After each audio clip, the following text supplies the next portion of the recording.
விசிலுக்கு வந்த சோதனை. விசில் சத்தத்தை எங்க கேட்டாலும் ஆளுங்கட்சிக்காரங்களுக்கு அலர்ஜியா இருக்குதாம். குப்பையல்ல வர்ற தூய்மை பணியாளரை விசில் ஊதக்கூடாதுன்னு சொல்லி ஸ்பீக்கர் வாங்கி கொடுத்த வீடியோ வைரலாகி எல்லாரையும் சிரிக்க வச்சுது. அடுத்ததா கிரிக்கெட் போட்டியை பார்க்க வர்றவங்களும் விசில் கொண்டு வரக்கூடாதுன்னு தடை போட்டதும் கிரிக்கெட் ரசிகர்கள் ஏகத்துக்கும் கொந்தளிக்கிறாங்களாம்.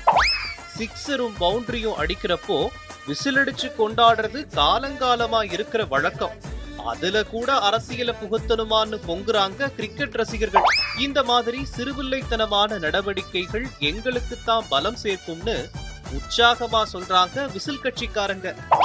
இப்படியே போனா ரவுண்ட்ஸ் வர்ற கூர்க்கா விசிலூத கூடாது, பஸ்ல கண்டக்டர் கூட விசில் அடிக்க கூடாது, திருவிழாவில பொம்மை விக்கிறவங்க விசில் மட்டும் விற்க கூடாதுன்னு தடை போடுவாங்களான்னு கேட்டு சிரிக்கிறாங்க விசில்காரங்க.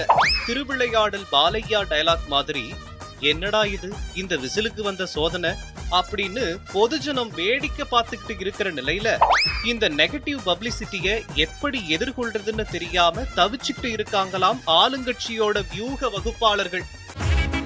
அப்படியா? சரி.